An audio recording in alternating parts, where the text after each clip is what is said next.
Hello guys, Coach Cindy here and we are up for another tutorial.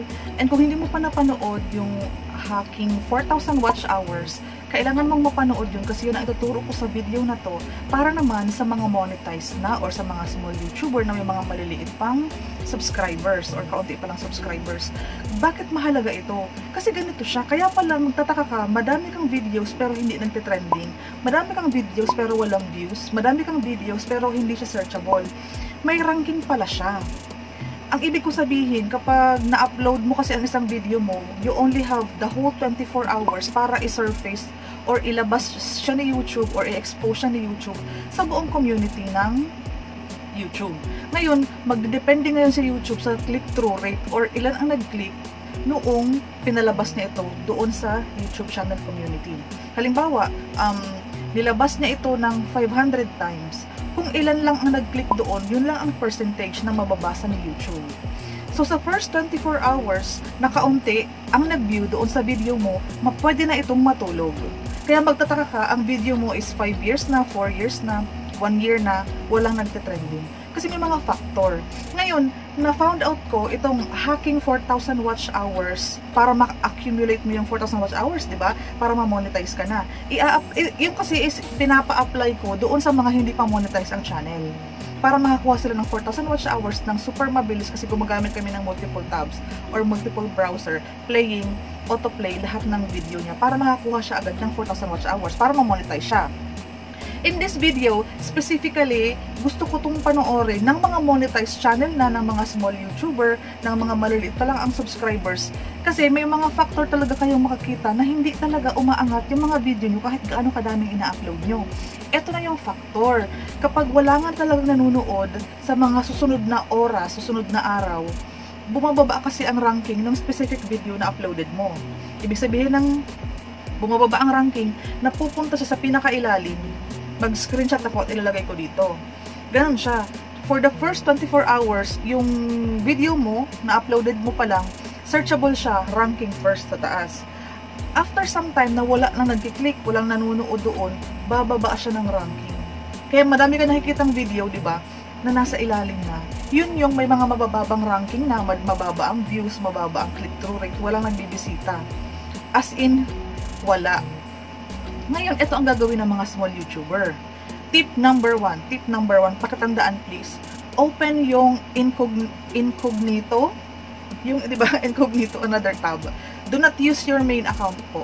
Kasi si YouTube, ano siya, ayaw niyang ginagamit ang main account natin in viewing our own ads, ayaw niya yan, hindi counted or mababa ang percentage. Kaya kailangan talaga natin ang ibang viewer, wala bang sarili natin. Open incognito, specifically, kung ano yung title mo, i-search mo sa search box. In that sense, nagiging signal yan kay YouTube na may nag-search doon sa video na yun. Let's say for example, ang pinapa-search ko ngayon is hacking 4,000 watch hours. Okay? Yun kasi, pag na-search yan in the span of halimbawa sa buong umaga, pwedeng umangat siya kasi merong isa na nag-click doon. Ibig sabihin, kapag may nag-click doon, halimbawa sa 9 AM, buong 9 AM is nasa taas yung 4,000 watch hours, yung hacking 4,000 watch hours. Kasi sinearch ko siya eh. So, from ilalim, umangat siya. Kailangan kasi from the bottom talaga, kailangan siyang mag-surface. Para sino man po ang mag-search for that particular topic, yung video mo is ranking high, ranking sa top. Nakukuha ko. So, ang pinaka isasabi ko sa inyo is please panoorin niyo yung video ko na hacking 4,000 watch hours. Gagawin mo yung same procedure doon, gagawin mo ngayon sa sarili mong YouTube para magkaroon ka ng new views, magkaroon ka ng new click rate, magkaroon ka ng retention, magkaroon ka ng watch hours, magkaroon ka ng specific view para umangat siya. Kasi ang sinasabi ko sa inyo is kapag ang video mo is walang nanood for the whole 24 hours, nandun siya sa baba. You need to search or to click or to watch para umangat siya, mag-surface siya, at maging searchable siya. Ito ang reason bakit ang video is hindi searchable. Bumababa yung click rate, bumababa yung watch hours. So, kailangan mo siyang paangatin sa paggawa ng multiple browser, multiple streaming, multiple playing, i-autoplay mo lang yung mga video mo. If you are using your cellphone, you are using your laptop, incognito, kailangan mo siyang i-search or kailangan mo siyang i-autoplay or gumawa ka ng playlist para lumabas siya.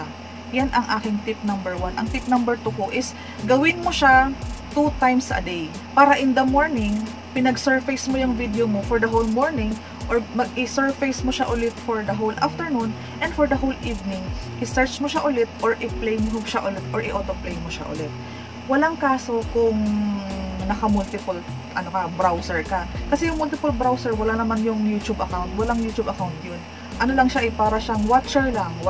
Pero, it is still counted. Lahat ng watch hours nun, lahat ng views nun, counted yun. If you are opening naman for browser, yung anonymous browser, that is for views. That is, kung nanood yan ng 5 minutes, that is 5 minutes span of viewing, of watching, and retention, and engagement. Nakukuha mo po. Kasi pagbaguhan pong YouTuber, kaunti pa lang po ang ating mga subscribers. So, asahan mo, ang retention nila sa ating video is hindi pa ganun kahaba. So, tip number 3, kapag baguhang YouTuber ka, wag na wag kang gagawa ng sobrang habang video. Kasi, sa experience ko, mga tutorial ko is mahahaba. Almost nasa 3 minutes lang talaga sila nagstay and then umaalis na. Kapag mababa kasi ang retention, yung video natin is bumababa ang ranking, nandun sa baba ilalim. So, you need to search or to click your specific video para lumitaw siya. Ngayon, hindi mo naman, di ba, busy ka naman, hindi mo naman siya magagawa ng araw-araw. So, ang gawin mo po, please again, watch my Hacking 4,000 Watch Hours. Panoorin mo siya, gawin mo yung whole step doon. Gawin mo siya para sa monetized channel mo. I-play all mo siya para yung video mo is nagpe-play. Nagkakaroon siya ng 1 view per 1 view per 1 view. Depende kung ilang tab or ilang browser ang naka-open. Basta ang pinaka gusto kong malaman mo sa video na to is kailangan mag-surface ng video mo. Kailangan siyang i-search sa search box and kailangan siyang i-click at least once para umangat siya. Si YouTube kasi kapag nakita niyang may nanood doon sa video, i-expose niya yan for some time. Kapag walang nanood sa video na yan, it will stay down there sa pinakailalim. Walang manunood doon or hindi siya magiging searchable kasi mababa ang ranking. So, ayoko nang pahabain ng video na to. Sana nakatulong. Please comment down kung nakatulong sa inyo. Bye!